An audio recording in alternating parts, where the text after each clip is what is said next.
네. 여러분 이 사실 아시죠?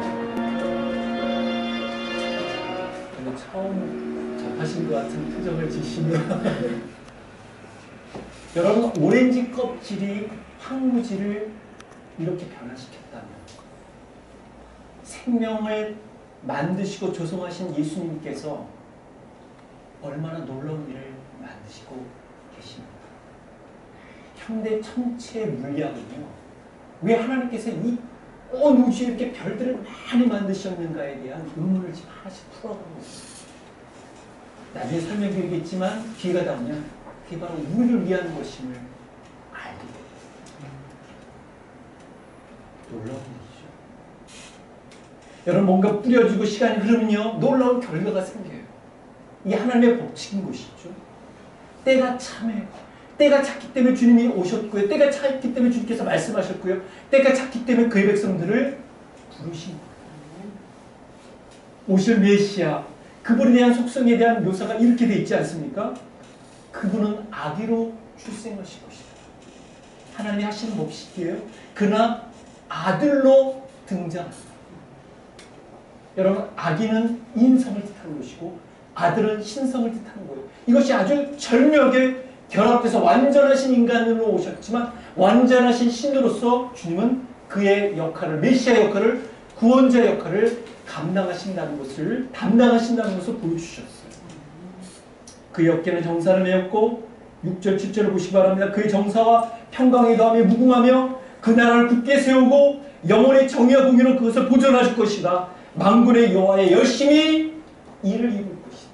하나님이 열심히 일을 이루신다고요. 여러분, 하나님이 이루신 그분의 나라는 견고합니다. 이스라엘 백성들을 압제했던 아수르와 바벨론은요, 이스라엘을 훈련하고 징계하는 데 있어 도구로 쓰여지고 나서 그냥 사라져버렸어요. 그러나 하나님 나라는 그렇지 않습니다. 하나님 백성들은 면면이 이어지고 있어요. 예수님이 등장하신 후 예수님과 관계를 맺었던, 예수님께 속했던, 예수님과 연합했던 백성들은요, 어느 시대에나 하나님의 뜻 안에서 등장했습니다. 그리고 하나님의 손길에 따라 살았어요. 그것이 바로 하나님의 열심인 것이죠. 여러분, 이 하나님의 열심은 개개인의 삶 속에서도 마찬가지예요. 복음의 빛을 비추는 우리는 영화로운 존재가 됐어요. 가치 있는 존재가 되었습니다. 더 이상 연약한 상태에 머무르지 않아요. 여러분, 신앙인이 어떤 특징을 갖고 있는지 아십니까? 객관적으로 볼 때 매우 힘겨워요. 어려워요. 고단해요. 주저앉을 수밖에 없어요. 난망할 수밖에 없어요. 그럼에도 불구하고 그런 연약한 자리에 있지 않고 강력한 자리로 나아간다. 여호와께서 이 나라를 더 크게 하셨고 이 나라를 더 크게 하셨나이다. 스스로 영광을 얻으시고 이 땅의 모든 경계를 확장하셨나이다. 이사야 26장 15절 말씀이 어떻게 되어 있는지 아십니까? 주께서 더 크게 하십니다. 더 풍성한 생명을 주시고 더 많은 영광을 보여주시며 삶의 경계가 더 커지도록 넓혀주십니다. 이게 바로 메시지에 나온 부분입니다. 로드리고 두테르테를 여러분 아십니까? 로드리고 두테르테는요, 이런 배경 안에서만 이해될 수 있습니다. 여러분 아시죠? 아직 모르시나요? 이제 아시겠죠?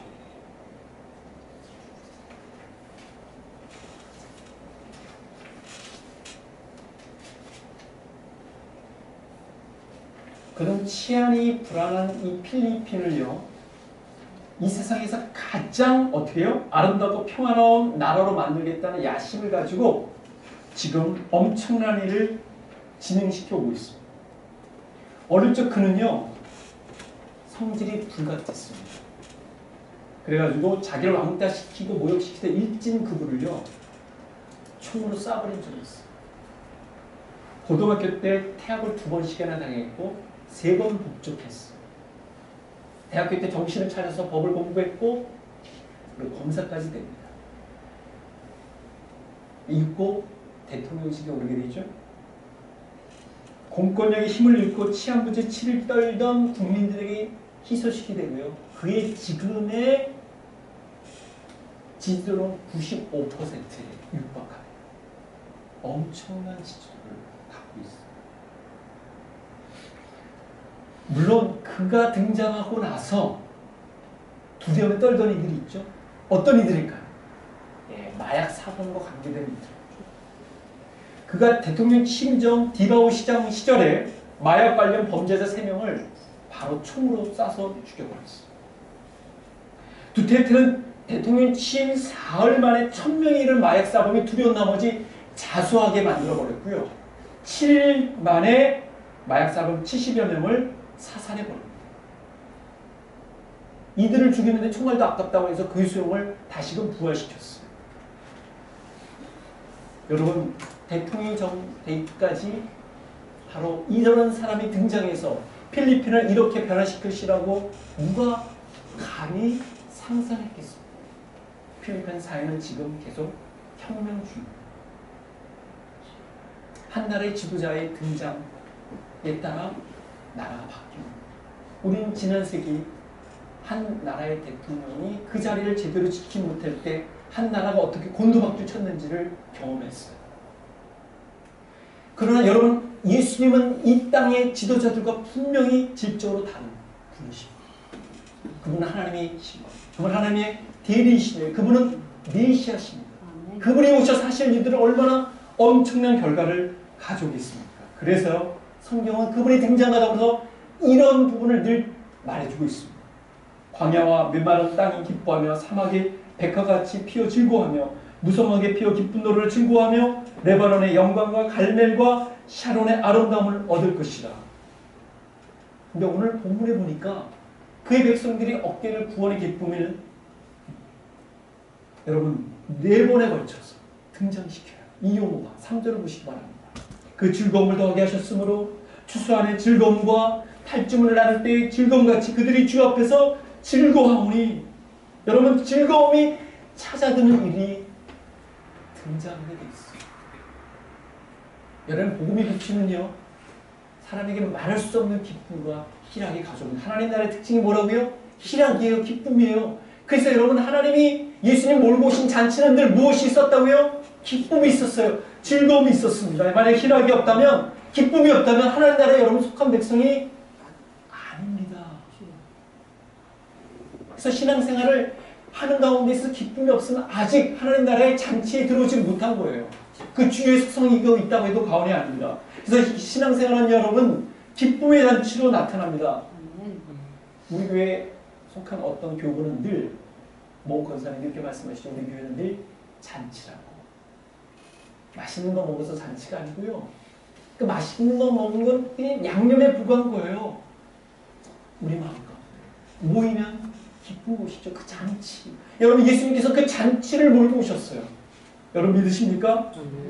시몬 베드로의 장모의 열병을 고쳐주자마자 바로 그 자리에서 잔치가 벌어졌어요. 바디메의 눈을 고치자마자 그를 알고 있었던 이들은 잔치를 배설했습니다. 여러분 아시다시피 회개를 했던 삭개오, 그 자리에서 바로 그 집 주관으로 잔치가 벌어졌다니까요. 야로의 땅을 고치자마자, 그리고 나인성 과부의 아들이 고침을 받자마자 장례 행렬이 어떻게 잔치 행렬로 바뀌었습니다. 그리고 3일 만에 다시 죽은 가운데서 살아나게 된 나사로의 장례식장은 잔치집으로 바뀌었죠. 우리 주님께서는 그렇게 하시는 분이십니다. 여러분에게는 어떻게 여러분의 비극의 자리가 이런 기쁨의 자리로 주님께서 둔갑시켰습니다. 여러분, 주님께서 찾아올 때마다 사람들은요, 가정들, 모임, 교회들마다 잔치가 될 수밖에 없습니다. 왜냐하면 주님께서 그렇게 회복시키기 때문에 그렇습니다. 하나님께서 그런 이들 가운데 즐거움을 안겨주시기 때문에 그렇죠. 그래서 여러분 돌이켜보시기 바랍니다. 내게 언제 즐거움이 있는가? 복음을 받아들일 때입니다. 그리고 복음으로 순종할 때예요. 이 두 가지의 말은 너무나도 명백합니다. 복음을 내가 발견했을 때 우리는 말할 수 없는 기쁨을 갖게 됩니다. 그리고 복음을 순종했을 때, 복음대로 살 때, 하나님 자녀답게 살 때, 그때 비로소 즐거움을 찾아들어요. 짝퉁 기쁨이 아닌 거예요. 짝퉁 즐거움이 아닙니다. 이 세상에서 얻을 수 없는 기쁨과 즐거움이 우리 가운데 자리를 찾게 되어 있습니다. 여러분, 왜 우리 가운데 기쁨과 희락이 넘친지 아십니까? 우리를 얼검했던 것들이, 우리를 때렸던 이 채찍이 더 이상 힘을 발휘하지 못합니다. 우리를 얼감했던 이 멍에가 더 이상 우리에게 힘을 발휘하지 못해요. 우리는 발목을 잡고 있던 아킬레스건 같은 것들이 끊어진단 말이죠. 예수님을 믿고서도 아직도 아킬레스건이 있다. 중독이 있다. 이것은 위험한 것이죠. 복음의 빛이 비춰지면 자연스럽게 눈높이 있던 내리게 돼 있어요. 그래서 복음의 빛이 비춰지자마자 저희 고모네 가정은요, 화투의 가정의 분위기가 바뀌었어요. 찬양이. 그래서 저 어릴 적 기억에 보면요, 복음이 들어가기 전에는 어릴 적부터 뭘 배우냐? 미너토를 배워야 됩니다. 그리고 고스톱을 배워요. 시아 가동이 벌써 고스톱을 배웠다니까요. 근데 복음이 들어가니까 고스톱은 사라지고 예배가 그 자리를 차지했어요. 놀라운 일이죠. 여러분 사람도 그렇지 않습니까? 저희 집도 마찬가지였어요. 저희 아버님이 복음을 접하자마자 그저 마루를 가득 채웠던 병들, 거기에는 뱀술이 있어요. 뱀술이 하나가 아니에요. 과장을 못하면 50개도 될 것 같아요. 최소 30개입니다. 최소 30개. 그 진달래술, 근데 그 것들이 다 사라지고. 아멘. 그리고 그 몸이 불편하신 가운데서 새벽에 그 마다 한 번도 제 기억으로 빠진 적이 없이 새벽 기도를 향하셨어요.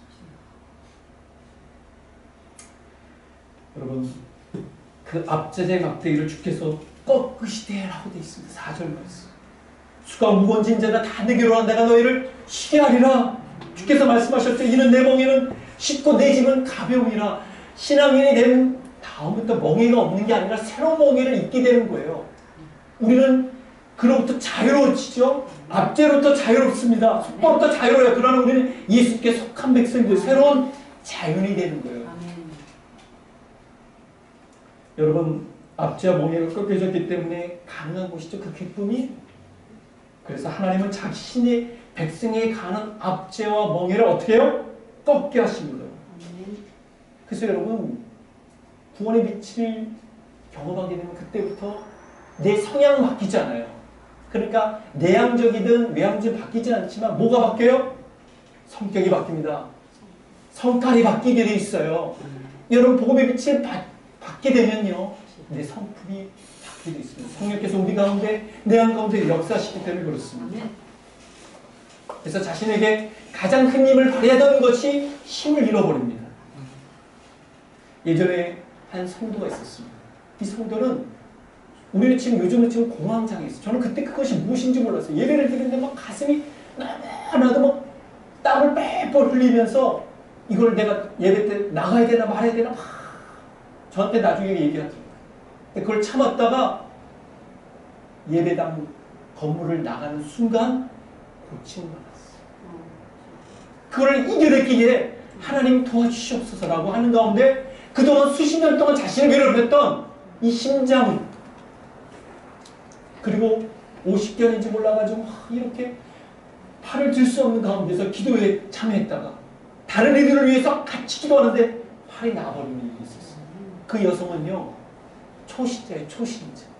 하나님 초신자를 위해서 그렇게 역사하시더라고요.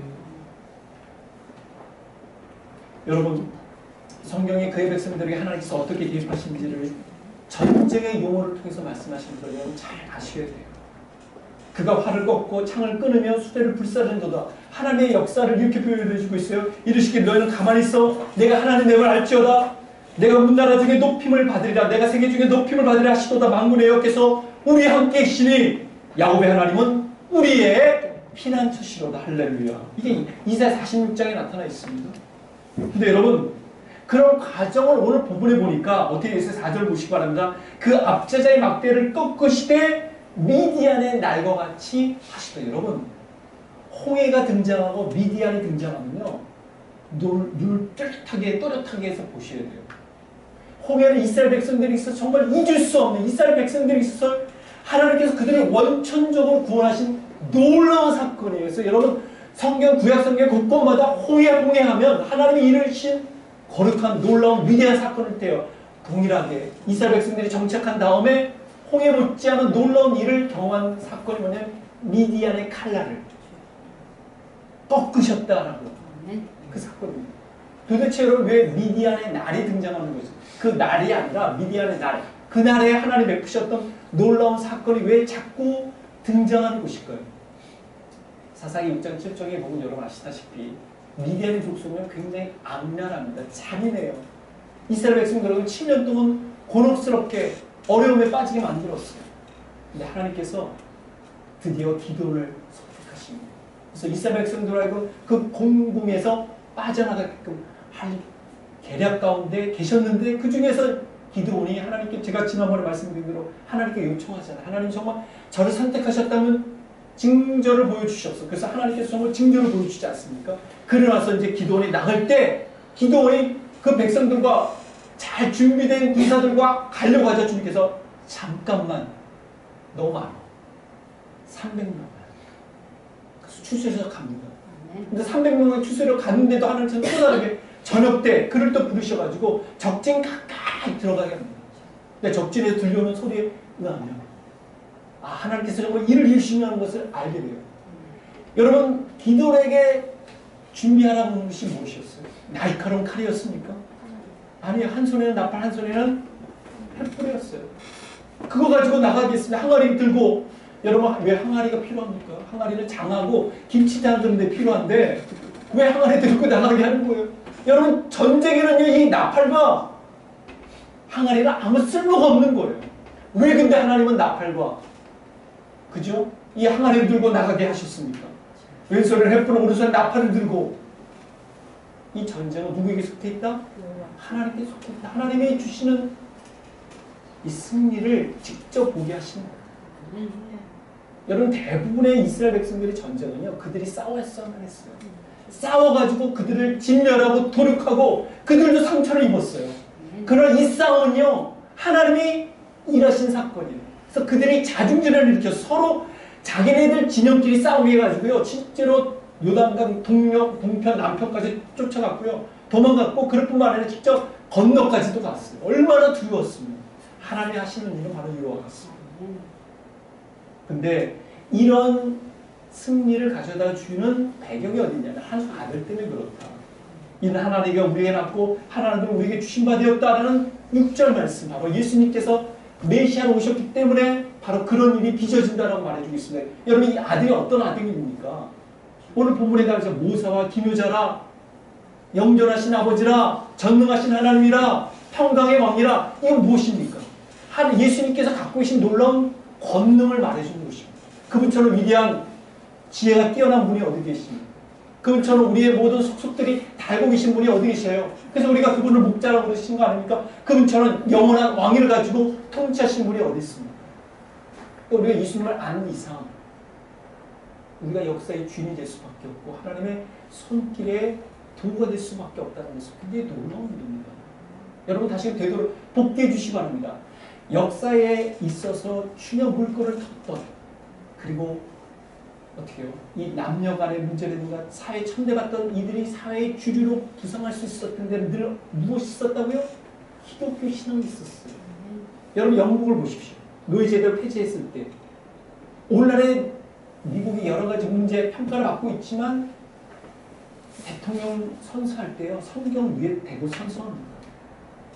기독교 신앙을 기반으로 하지 않는 사회 분위기가 아니라면 그것은 불가능한 것이죠. 그러니까 예수님께서 몰고 오신 하나님의 나라는요 세상의 곳곳의 역사의 사회에 엄청난 영향을 끼쳐왔어요. 예수님 몰고 오신 하나님 나라의 특성이 알 수가 없죠. 여러분 왕이신 예수님을 이렇게 받던 이들에게 분명 변화가 있을 것이고 심지어 기적도 나타날 것입니다. 왜냐하면 하나님께서 그런 바른 관계를 맺고 있는 이들에게 고통받았던 과거의 아픔을 싸매어 주시고 그리고 자신의 발목을 잡고 있었던 그 모든 것들로부터 굴레로부터 우리를 벗어나게 할 수 있는 힘을 우리에게 주실 것입니다. 그리고 세상에서 발견할 수 없는 참된 왕이신 그분 앞에만 굴복할 수 있게끔 복종할 수 있게끔 우리들의 마음을 이끌어 주실 것입니다. 그래서 결국 예수님이 우리를 다스리신 왕이시라는 것을 우리가 이 대리절의 시기에 우리가 고백하게 하실 것이고 우리가 표현하게 하실 것입니다. 바로 그 왕이신 예수님께서 우리의 왕이 될 때까지 하나님의 열심은 멈추지 않으실 것입니다. 여호와 열심히 이를 이루시리라. 할렐루야. 기도하겠습니다. 사랑하는 성도 여러분,